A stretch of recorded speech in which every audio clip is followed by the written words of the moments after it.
you so much for joining me today. And it's a pity we could not connect last time on IGTV, but things happen, unfortunately, connections. No problem. Yeah, that happens. So, Nick, we're hosting an interview for Culture Focus magazine. And let's talk about your new movie that's coming out finally in April. Because I remember we talked last time, I think it was March or April, and you told me that you were gonna bring the movie to Cannes. So, and then Cannes never happened. So, what is your plan? Are you going to this time? Are you going to Cannes this year? I think what Cannes got moved to July, and I mean, and I think, I don't even know if that's going to happen because we don't even know if Europe is opening up. I think still Americans can't get to Europe. So who knows? So, I mean, right now I don't have any plans on going to Cannes. Our movie's going to be released anyway in April. So way before Cannes this year anyway. So, it's great news that it's finally coming out. That's great news. you're hoping to release it last year in theaters, but obviously the pandemic made that challenging, and we kept on waiting and waiting and waiting. Hopefully the pandemic go away, and it didn't. So I think for us now, I think the best is just to release it streaming like everybody else. Well, Roe versus Wade is one of the most controversial stories in USA's legal history. What made you actually create this movie on such a controversial, such a delicate subject? Yeah, I thought, first, I mean, I was sort of surprised. We make movies on all topics here and in America, and I just couldn't believe that no one had actually made a movie on the most famous court case in American history. And when I started to do a lot of research in it, I found that not only was it so controversial, but also there was a lot of conspiracy involved in the case of how it got there and how it was decided. That I thought it would be cinematic and interesting, and I love history, and I thought it was the perfect story to tell. Oh, absolutely, yeah. And I actually read that you found a lot of like underneath subjects when you did the research, and a lot of information came out of it that people didn't really know about this case. So what was so scandalous about this story? Well, I think a lot of there were, when you see the movie, you'll see there are a lot of things, but I think one of the main things which we actually see today in history is how involved the media was, and how involved the media was in trying to manipulate their point of view to get the outcome that they wanted. And we have this new term over the last 4 years called fake news. But it's nothing new. You go back and you see the history of Roe. There was a lot of fake news back then, especially around the one side of the argument, or the one side of the case. They were sort of leaking fake statistics and fake numbers to the media that they would go and report, obviously to help influence their side of the argument. It came out later that the people who did it admitted years later that they made all of this up, and it was very easy to get the media to print what they said. Which is so, and up until now, because sometimes the media actually puts some stuff that that's actually not correct, and nobody really does anything about it. So that can happen. But the cast of the movie is actually impressive, like John Voight and Robert Davey and Stacey Dash. How did you manage to form such a wonderful team? Yeah, I think the script. I mean, all of the cast members read the script. I think also the characters that they were getting to play. I think actors love playing historical figures, playing Supreme Court justices. These men who were in the Supreme Court were sort of extremely famous, larger than life characters. For an actor getting to play them, I think, is an amazing opportunity. I also think if you take a look back through cinema, there really hasn't been a lot of opportunity to play Supreme Court justice. I don't really recall any other film where you had Supreme Court justices as characters in a movie. And I think these historic roles really is what drove a lot of the actors there. For Stacey Dash, it was a little bit of a different story. Stacey Dash got to play a woman named Dr. Mildred Jefferson, who was iconic in her own right. I mean, she was the first African-American woman to graduate Harvard Medical School. And I think for Stacey, it was a huge honor to be able to not only play this woman, but make her, create some notoriety around her. Interestingly enough, a lot of African American figures who have been notable or have done amazing things or broken barriers have become well known and notable, except for Mildred Jefferson, which is amazing. I think the reason that is because of her position on abortion. If she was pro-abortion, I think she would have been a very well-known historical figure. Well, you yourself are actually playing Bernard Nathanson. That was the doctor. That was like the main figure in this case. How did it go? I mean, did you actually meet him in real life? So most of the character, the movie takes place in 1973. Most of the characters that were in the movie are all deceased. I think there's only one character that's in there that's still alive today. So unfortunately, I never got a chance to meet Bernard, but I read all of his books and articles and speeches and watched his interviews. And he was a fascinating character.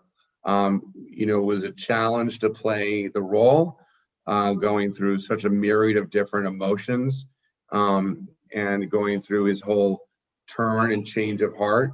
But it was an amazing opportunity.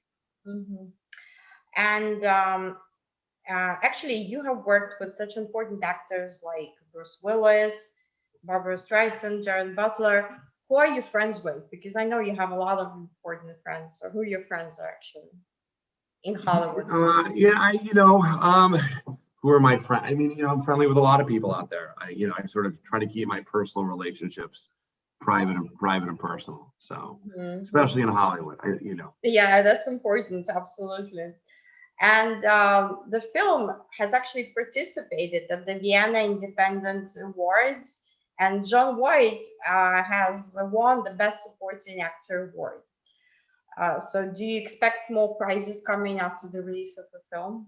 Yeah, I mean, I think we've gotten already into 17 film festivals already. I mean, I can send you a list. We've already been nominated or won several awards across all of them. We've applied to other film festivals. So hopefully we'll continue to be successful. I think, it's been a great honor to have our film selected in so many festivals and won so many awards, or at least been nominated for so many awards. Absolutely. Well, for sure it will be a very interesting film for everybody to see. And how about Europe? Because I know you go to Europe very often, and you spend a lot of time, especially in Spain, which I see it's written on your shirt that says Barcelona. So I know you spend a lot of time in Spain. So do you think this film will be interesting also for the European public? And not only I think certain countries, yes. I think certain countries where the topic is very prevalent, such as Poland and Ireland. Interestingly enough, Spain, as you mentioned, although it's not a prevalent topic, what I found, after I made the movie, is that our protagonist, Dr. Nathanson, he did a documentary in 1989 called The Silent Scream, where he performs in an abortion under a sonogram. And I didn't know this, but this was really famous throughout Europe and especially Spain. And there's a lot of debate on this. And so I know they've decided in Spain to make the title of the movie The Silent Scream, because a lot of people know the story in Spain of Bernard Nathanson, which I found interesting. Although most people in Europe have never heard of Roe v. Wade, I do think the topic has become quite prevalent.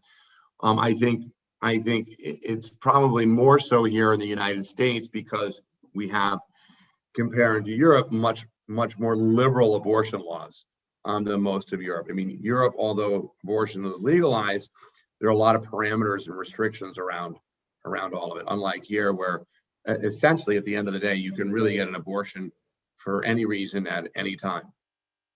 Well, me being, for example, in Italy, I know Italy has several restrictions about it, and because Italy is very Catholic, so from one point of view, it's very easy to do it, but then at the same time, I think until you really do it, it takes a lot of time, and Right. I mean, in Italy, you cannot go get an abortion in the second and third trimesters. exactly. While in America, you can. Mhm. Oh, okay. What this subject actually, abortion, is it something that's very close to you personally? And would you consider yourself to be like a pro-lifer? When I grew up, I was actually very pro-choice. And throughout my life, I've converted. Um, so yeah, I become very much pro-life. I mean, this is an important issue, you know, not just to me, but I think it's a human issue. It's a humanity issue. Hmm. I think now that we're older, I think, and with new technology, I think we realize that when a woman gets pregnant, there's actually really a baby there. It's not just a clump of cells. Um, in the first couple of weeks there's a heartbeat. They can start to feel pain in the first couple of weeks, and it is a real human being. So I think it's the issue of humanity, of what do we do when a woman gets pregnant and doesn't want the baby, uh, and to understand, like, if we abort the baby, we're actually killing a human being. And is this okay just to kill the life of an innocent human being because we may not want to raise the child? um, and I think that's a question we all should start to ask ourselves. Hmm. Well, absolutely. Yeah, I totally agree on that. And yeah, it's kind of like a question that's very, very important also because actually, like for example, here in Europe, there are no, I mean, children being born at the moment, and that's why most countries like Italy or Germany, they're like completely disappearing because there are no The generation. birth, the birth, the birth rates among Western Europeans are very, very low today, and they're even dropping here in America as well. And so, it's a very good point that you bring up. Yeah, thank you so much. And there's another question that I wanted to ask you. You actually come from a family of bankers because actually your grandfather was the founder of Lehman Brothers. So how come did you not do like the finance, world work, but in the end what drew you to the cinema, into the world of the cinema? I grew up doing a lot of theater in school, and I loved it. And then ended up writing and directing theater in school. And when I graduated university, I went out to start to work for Universal Studios. I did try several times to work in banking. I think I interned on Wall Street when I was 18. Hmm.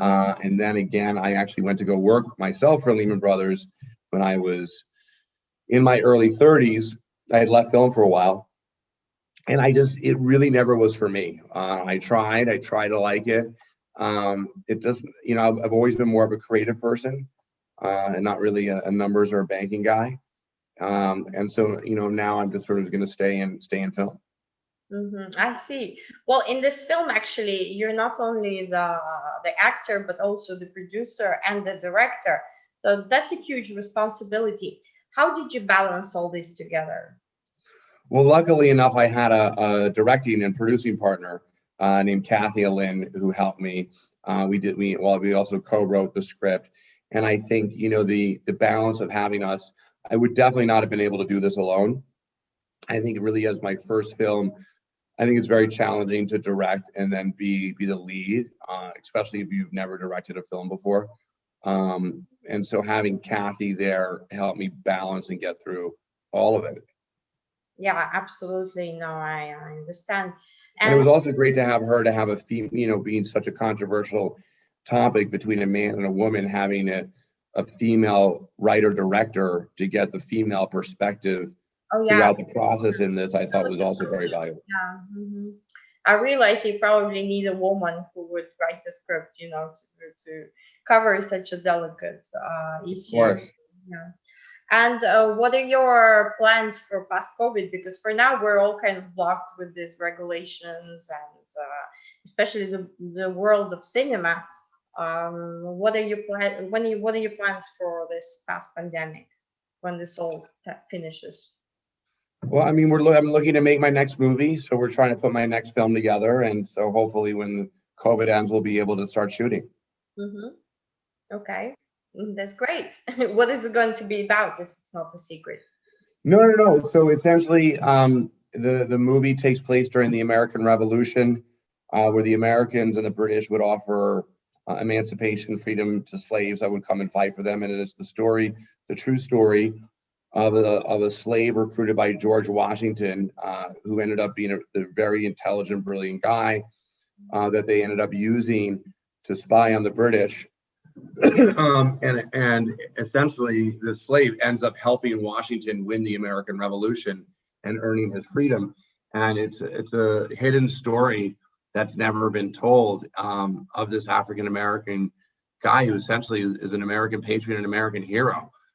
It's a big action spy thriller. And I think it's especially with everything going on today with Black Lives Matter, I think it's very important for us Oh, yes. to sort of highlight heroes in Black history. Very important subject. Absolutely. That's a great idea. So thank you so much for our chat today. Finally, we made it. Thank you.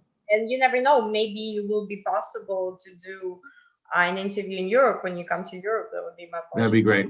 That would be great. I'd love to. Yeah, for a real life interview. Thank you. And Thank you. enjoy the afternoon. I don't know, where are you, in Miami or? I'm currently in New York, but I head off to Orlando tomorrow. We have the big premiere of our movie on Friday in Orlando. Okay, great. That's great news. Okay. Thank you. Good luck with that, and bye. Thank you so much. Take care. You too. Take care. Bye. Be safe. Yeah, that's the most important thing at the moment. Will do. Bye. Bye.